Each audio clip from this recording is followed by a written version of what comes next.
Normandy was not lost by force. It was lost by confusion. On D-Day, the German army had more information than ever before, and understood less than ever before. Scattered American paratroopers were supposed to be easy targets. Instead, they created a kind of chaos the German system could not interpret. This is the story of the failure few people talk about. The moment German military logic collapsed, and the war began to turn. I want to understand the part of D-Day most people never talk about, the failure that doesn't appear on maps or casualty lists. Stay with this story. To understand why Normandy collapsed the way it did, we have to understand how the German army expected wars to work. By 1944, the German military was not an improvised force. It was one of the most structured, professional fighting organizations ever created. Its officers were trained not just to fight, but to analyze, to interpret, to control. German doctrine assumed that war, no matter how violent, followed patterns. An enemy gathered forces, selected objectives, committed them at decisive points. If you could identify where the enemy was concentrating, you could predict what he intended to do. This belief shaped everything. German commanders were trained to read the battlefield the way an engineer reads a blueprint. Every movement had meaning. Every contact suggested intent. Every report, when combined with others, should reveal the larger picture. This approach had worked brilliantly before. In Poland, in France, in the early stages of the war in the East, speed, coordination, and clarity had allowed German forces to dismantle enemies who could not respond quickly enough. But hidden inside this strength was an assumption rarely questioned, the assumption that the battlefield would always make sense. German command systems were designed to process information vertically. Reports moved upward, decisions moved downward. Orders flowed from headquarters to subordinate units in carefully calculated sequences. This required time. It required reliable communications, and above all, it required that the situation being reported was coherent enough to interpret. German officers were not encouraged to act independently of this system. Initiative existed, but within limits. Decisions of consequence were expected to come from above. This structure created discipline and control, but it also created dependence on clear information, dependence on identifiable threats, dependence on a battlefield that could be mapped, labeled, and understood. When those conditions existed, the system functioned efficiently. When they did not, it struggled. By 1944, this rigidity had grown stronger, not weaker. Years of war had centralized authority further. Strategic decisions increasingly flowed from the highest levels. Local commanders were expected to execute plans, not reinterpret them. The German army was excellent at responding to threats it could define. What it was not designed to do was respond to threats that refused definition. This is where the American airborne landings would matter, not because of their scale, but because of their effect on perception. The German system needed answers to three basic questions. Where is the enemy? How many are there?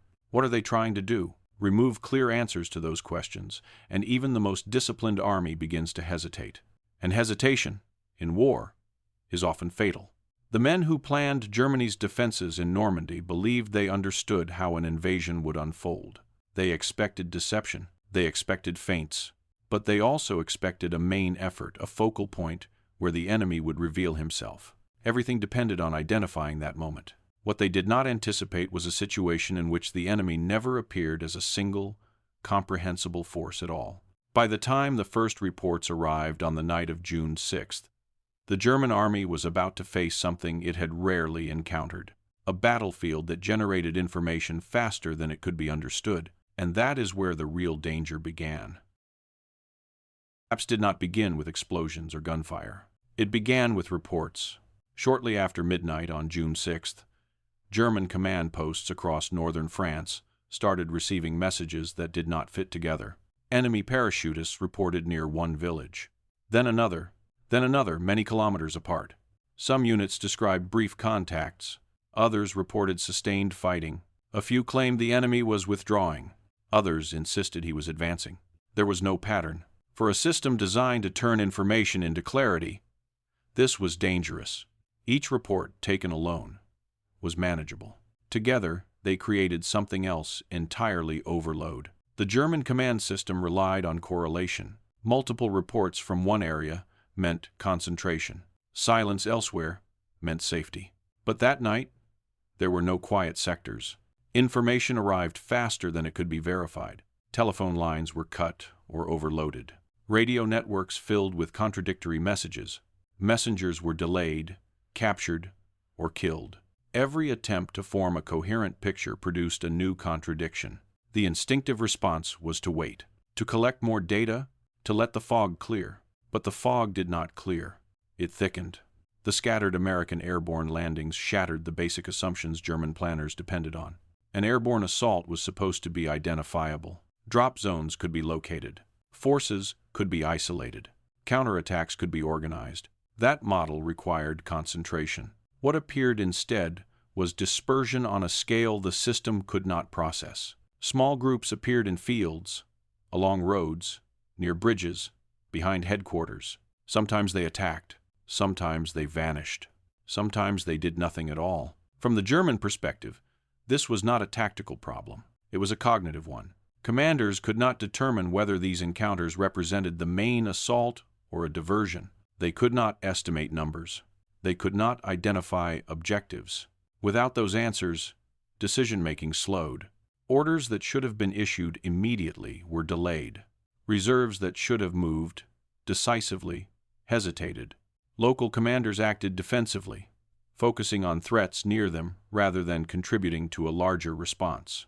The system fractured into isolated reactions. This fragmentation was deadly because the German defense plan depended on timing. Counterattacks had to occur before the beach landings consolidated. Every hour mattered. Instead of concentrating forces toward the coast, units were drawn inland. Instead of preparing coordinated responses, commanders fought scattered engagements in their rear areas. Some chased parachutists who were no longer there. Others guarded positions that were never attacked. The system was fighting shadows. What made the situation worse was that the information problem appeared at every level simultaneously. Frontline units lacked guidance. Division headquarters lacked clarity. Army-level command lacked confidence in its own assessments. There was no single failure point to correct. The very abundance of information made it impossible to identify what mattered. This was the paradox of Normandy's opening hours. The German army was not blind. It was overwhelmed by what it could see. American airborne units, scattered and disorganized, were not trying to create this effect. They were simply trying to survive, regroup, and act when opportunities appeared. But their presence everywhere created the illusion of scale. German commanders assumed far larger forces than actually existed. They prepared for attacks that never came and missed the ones that did. Each isolated skirmish reinforced the belief that the enemy was already deeply embedded. Each delayed report amplified uncertainty. And uncertainty breeds caution. By dawn, the German defense had lost its most valuable asset, tempo. The hours that should have been used to organize decisive counterattacks had been consumed by interpretation. The American airborne landings were supposed to be a prelude. Instead, they became a filter through which every German decision had to pass and fail. This was not a collapse of courage. It was not a failure of discipline. It was a failure of comprehension. And once an army loses the ability to understand the battlefield, it loses the ability to control it. Beach landings were about to begin, but by the time the first Allied troops stepped onto the sand, the German response was already behind the pace of events, not because it lacked forces, but because it no longer knew where to use them. Confusion alone does not defeat an army. What defeats it is what comes next. In the early hours of June 6th, German commanders were not panicking. They were hesitating. Every report raised the same questions. Was this the main effort, or was it a diversion? Should reserves move now, or wait? The German command system was built to answer those questions through hierarchy. Information moved upward. Decisions moved downward. Clarity was supposed to emerge at the top. But that night, clarity never arrived. At every level, commanders waited for confirmation that did not come. Moving too early risked committing forces to the wrong place. Moving too late risked losing the initiative entirely. This dilemma froze the system. Local commanders faced enemies in their rear areas, but lacked authority to redeploy significant forces. Higher headquarters possessed authority but lacked reliable information. Each level depended on the other, and neither could act decisively on its own. This was not incompetence. it was design. German doctrine emphasized control over improvisation. Officers were trained to execute plans, not invent new ones under uncertainty. Independent action existed, but only within clearly defined limits. Normandy erased those limits. The airborne landings created dozens of local crises simultaneously. Each demanded attention. None revealed the larger picture. As a result, German commanders responded tactically, but not operationally. They fought skirmishes, they defended crossroads, they secured towns. But they did not counterattack in force. Reserves that should have been massed were dispersed. Units that should have maneuvered were tied down, guarding their own rear areas. Time passed, while decisions were deferred. The German defense was losing not because it was weak, but because it was fragmented. This fragmentation had cascading effects. As hours passed without decisive orders, subordinate commanders grew more cautious. Without clear intent from above, they defaulted to defense. Holding ground felt safer than moving into uncertainty. Every delay reinforced the next. By the time higher headquarters attempted to assert control, the situation had already changed. New reports contradicted old ones. Assumptions became obsolete before they could be acted upon. The battlefield was evolving faster than the decision-making process designed to control it. This is the moment when paralysis set in. The German army still had experienced troops. It still had artillery. It still had armor. What it lacked was confidence in its own understanding. And without that confidence, initiative vanished. Contrast this with what the American paratroopers were experiencing. They were scattered, often alone, frequently without clear orders. But unlike their opponents, they were not waiting for clarity. They acted on what was immediately in front of them. A bridge encountered became an objective. A roadblock discovered became a target. An undefended position became an opportunity. These actions were small in scale, but their effects were cumulative. Each engagement forced a German response. Each response consumed time and attention. The Americans did not need to defeat the German army directly. They only needed to keep it reacting. Decision paralysis is contagious. Once higher command hesitated, lower levels followed. Once lower levels defaulted to defense, higher command lost options. The system fed on its own uncertainty. This was the hidden consequence of chaos. The Germans had trained to dominate battles through planning. But planning assumes the ability to pause, assess, and choose. Normandy removed that pause. By mid-morning, the window for decisive counteraction was closing. The beaches were filling with Allied troops. Logistics were beginning to flow. The moment when a coordinated response could have changed the outcome was slipping away. Not because the German army failed to fight, but because it failed to decide. And in modern war, indecision is often more dangerous than defeat. The airborne landings had done what no artillery barrage could. They had turned a disciplined military system inward, forcing it to question every move. The result was not collapse in a single moment, but a slow, irreversible loss of control. And once control was lost, the course of the invasion was no longer in German hands. The chaos of Normandy did not favor the Americans because it was planned. It favored them because they responded to it differently. American paratroopers did not land with perfect formations or intact chains of command. Many landed alone. Many lost their equipment. Many had no idea where they were. By any traditional standard, this should have been failure. But the American system did not depend on perfection to function. Unlike their German counterparts, American paratroopers were not trained to wait for clarity before acting. They were trained to pursue objectives, even when conditions were unclear. This difference mattered more than weapons or numbers. When American units were scattered, leadership did not disappear. It redistributed. If an officer was missing, a sergeant took command. If a sergeant was gone, a corporal stepped forward. If no one outranked anyone else, the man who understood the situation best acted. Authority followed action, not rank. This was not disorder. It was adaptation. American training emphasized initiative at the lowest levels. Paratroopers were taught that plans would fail. That separation was inevitable. That hesitation was more dangerous than mistakes. The expectation was simple. If you find something worth attacking, act. If you encounter resistance, adjust. If your original mission is impossible, find another way to contribute. This mindset transformed isolation into freedom. A small group that encountered a bridge did not wait for confirmation. They assumed the bridge mattered. A roadblock discovered became an obstacle to remove. An undefended position became a foothold. These decisions were local, but their effects were not. Every American action forced a German reaction. Every reaction consumed time. Every delay compounded the paralysis already spreading through the German system. The Americans were not coordinating at a high level. They did not need to. Their actions created pressure everywhere at once. From the German perspective, this behavior appeared irrational. Scattered units should have consolidated.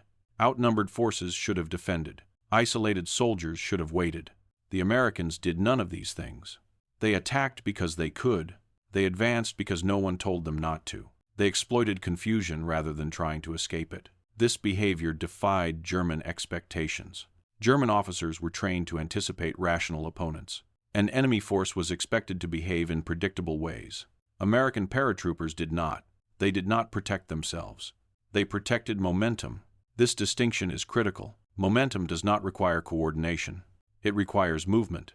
Every American action, no matter how small, created the impression of initiative. The Germans never encountered a quiet sector where they could regain control. The battlefield remained unstable. This instability fed directly into German hesitation.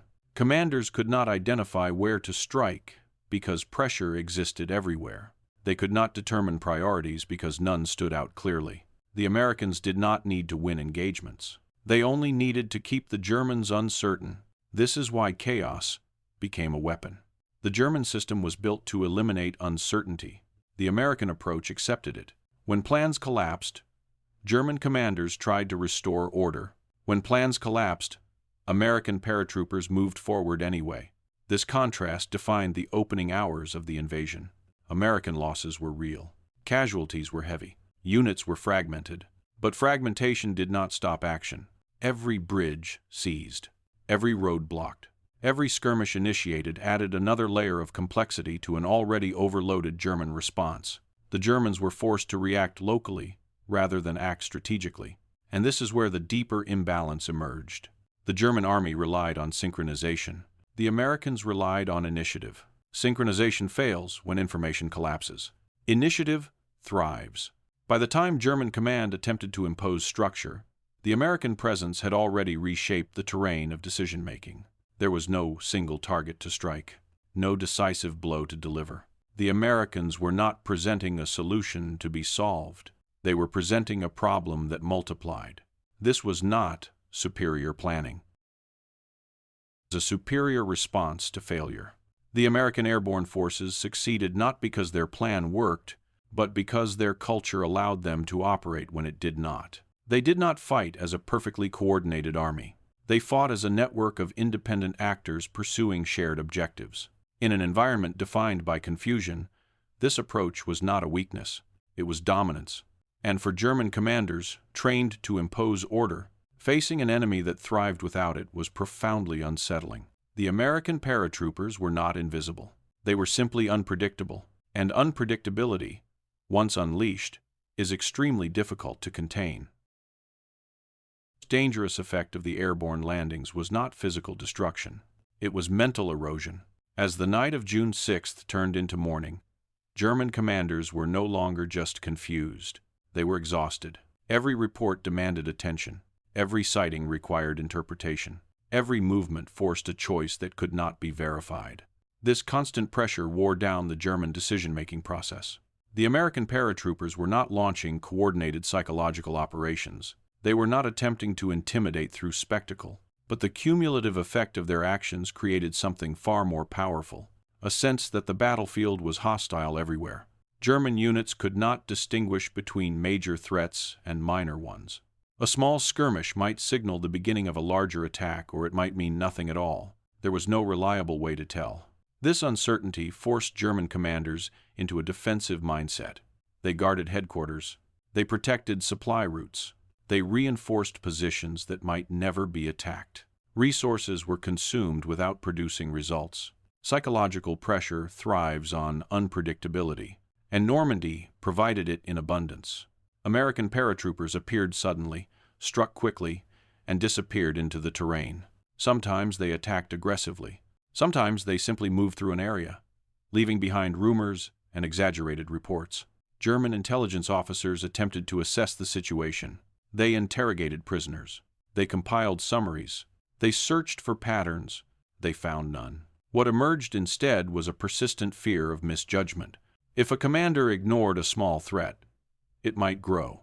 If he responded too strongly, he risked weakening another sector. Every decision carried disproportionate risk. This is how psychological warfare functions at the operational level. Not through terror alone, but through forced caution. The Americans did not need to convince the Germans that they were everywhere. They only needed to make that possibility believable. Scattered landings created the illusion of depth. Isolated attacks suggested coordination where none existed. Silence became suspicious. Even inactivity was threatening. German commanders could not assume safety anywhere behind the front. Rear areas were no longer secure. Movement required escorts. Communications required protection. The battlefield expanded. This expansion had consequences beyond the airborne zones.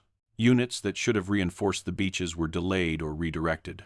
Commanders hesitated to move reserves through areas they believed were compromised. Time slipped away. The psychological effect compounded the operational one. The German system depended on confidence, confidence that information was accurate, confidence that orders were appropriate, confidence that the enemy could be anticipated. Normandy destroyed that confidence. Every hour without clarity increased anxiety. Every failed prediction undermined trust in the system. And once trust erodes, even correct decisions feel dangerous. American paratroopers, meanwhile, experienced a different psychological reality. They were not attempting to manage the entire battlefield. They focused on immediate objectives and survival. This asymmetry mattered. The Germans were fighting a war of interpretation. The Americans were fighting a war of action. Psychological pressure flowed in only one direction. By the afternoon of June 6th, German commanders were not simply responding to events. They were reacting to their own uncertainty. This is the moment when chaos stops being accidental and starts being decisive. What began as scattered landings evolved into a sustained mental strain. The German army was forced to operate under constant doubt. Where is the enemy? How many are there? What will happen next? These questions never received clear answers. And without answers, decisive action becomes impossible. The American airborne forces did not need to win every engagement. They only needed to remain present, visible enough to be threatening, elusive enough to be unmanageable. Psychological warfare does not require intent. It requires effect. The effect in Normandy was unmistakable. German officers later described the experience not as overwhelming force, but as persistent pressure. That control had slipped away. This pressure did not break the German army in a single moment. It bent it. It forced commanders to choose caution over aggression, defense over initiative, reaction over planning. And in the context of an amphibious invasion, that shift was fatal. The chaos of the airborne landings had achieved something no deception plan could guarantee. It convinced the German command that certainty no longer existed. And once certainty is gone, every decision becomes a risk. And every risk delays action. The beaches were filling, the lodgment was forming, and the psychological balance of the invasion had already tilted. Not because the Germans lacked courage, but because their system could no longer cope with what it could not predict. Normandy had been a coincidence. The story would end there, but it did not. 6 months later, in December 1944, the German army launched its final major offensive in the West. Through the Ardennes, German armored divisions punched a deep bulge into Allied lines, aiming to split the front and force a negotiated peace. At the center of this offensive stood a small Belgian town, Bastogne.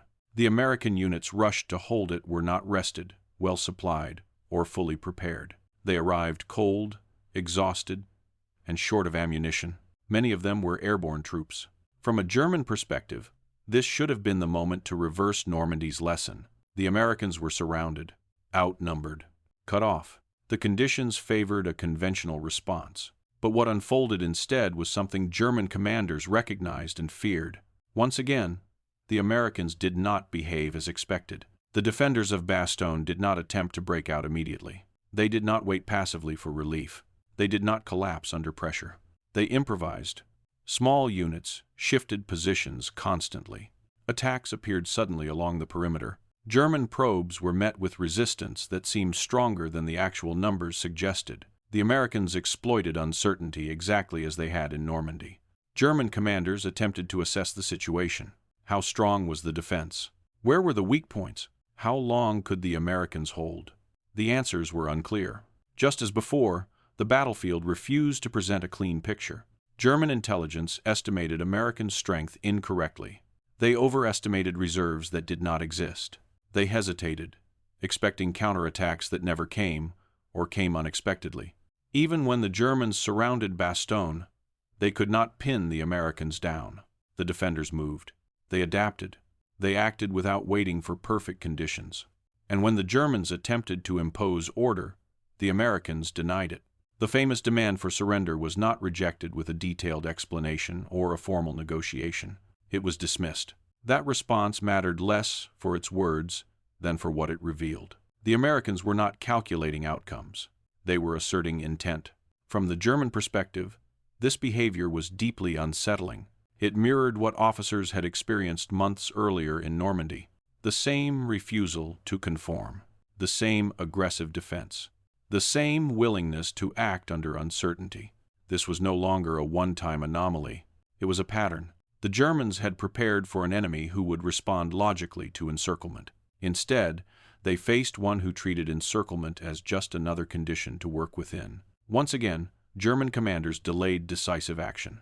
They probed. They tested. They waited for weakness to reveal itself. It did not. Every delay gave the Americans time. Every hesitation preserved the defense. The Germans still had superior numbers in the sector. They still had armor. They still had artillery. What they lacked was certainty. Bastogne demonstrated that the psychological imbalance first revealed in Normandy had not been corrected. It had become institutional. American units continued to operate effectively even when cut off from higher command. Leadership flowed downward. Initiative remained intact. German units, meanwhile, continued to depend on coordination that uncertainty made impossible. The battlefield once again punished rigidity. When relief finally arrived, it confirmed what German officers already suspected. They had not been facing a brittle force held together by logistics alone. They had been facing a mindset. Normandy had introduced the Germans to this reality. Bastogne confirmed it. The Americans did not win because they always had better options. They won because they acted when options were limited. This distinction mattered. By late 1944, German officers understood that even when conditions favored them on paper, they could not rely on American behavior to follow predictable rules. That realization carried a heavy psychological cost. The German army was fighting not just Allied resources, but a way of war it could not fully counter. Bastogne proved that the events of June 1944 were not the product of chance or inexperience. The result of a structural difference in how decisions were made under pressure. And once that difference became clear, the outcome of the war was no longer merely a matter of territory. It was a matter of time. The war, German officers wrote thousands of pages analyzing their defeats. They wrote about logistics, about air power, about material shortages, about overwhelming Allied resources. But when they wrote about American paratroopers, the tone changed. These accounts were not technical. They were reflective, sometimes frustrated, sometimes unsettled. Because what the Germans encountered in Normandy, and again at Bastogne, did not fit their professional understanding of war. German officers were trained to believe that battlefield behavior followed rules, that soldiers responded to pressure in predictable ways, that units under stress sought security, consolidation, and protection. The Americans repeatedly violated those assumptions. They attacked when they should have defended. They advanced when they should have paused. They continued fighting when logic suggested withdrawal. From a German perspective, this was not bravery. It was irrational. And irrational behavior is difficult to counter. The German army prided itself on professionalism. Its officers saw themselves as technicians of war. They calculated risk. They measured probability. They expected their opponents to do the same. American paratroopers did not. This is why German officers kept writing about them. They were not documenting heroism. They were documenting a problem. The problem was that American behavior under pressure did not degrade in predictable ways. When command structures broke down, American units did not wait for restoration. They adapted. When plans failed, they did not attempt to repair them. They replaced them. This forced German commanders into a constant state of reassessment. Every assumption became questionable, every estimate uncertain. In professional military terms, this is devastating. An army can tolerate losses, it can endure shortages. What it cannot tolerate for long is a battlefield that resists understanding. German officers were not afraid because Americans were fearless. They were unsettled because American actions could not be reliably anticipated. The diaries and post-war reports reveal this again and again. The same words appear repeatedly: aggressive, unpredictable, relentless. These are not emotional descriptions. They are analytical failures. The Germans could describe what Americans were doing. They could not explain why it worked. And when a system cannot explain its defeats, it cannot correct them. This is the deeper reason the chaos of Normandy mattered so much. The scattered drops should have favored the defender. Broken units should have been eliminated in detail. Command confusion should have produced collapse. Instead, chaos exposed a difference in decision-making culture. The German army treated uncertainty as something to be reduced before action. The Americans treated uncertainty as a condition to act within. That difference shaped everything that followed. It shaped how long the Germans hesitated on D-Day. It shaped how they approached Bastogne. And it shaped how they understood the war after it was over. German officers were not writing to praise their enemies. They were trying to warn future readers. They were documenting the limits of a system built on control. War, they realized too late, does not always reward the side that understands the most. Sometimes it rewards the side that acts despite understanding the least. This is the paradox at the center of the American airborne experience. The Americans did not win because their plans survived contact with reality. They won because their soldiers did. Normandy was not the moment the German army was defeated. It was the moment it lost confidence in its ability to predict the enemy. From that point forward, the war became a contest, not just of resources, but of adaptability. The German military system had been optimized for a world that made sense. The Americans proved that modern war often does not. And when the battlefield stopped behaving logically, the German system turned inward, searching for explanations while the Americans moved forward. This is why the war turned. Not in a single night. Not because of a single unit, but because one side could operate effectively inside uncertainty, and the other could not. The German officers who wrote about American paratroopers were not mystified by courage, confronting a failure of their own assumptions. They had met an enemy who did not need order to function, and once that reality became clear, the outcome of the war was only a matter of time. This story changed the way you think about World War II. Consider liking the video and subscribing for more deep historical analysis.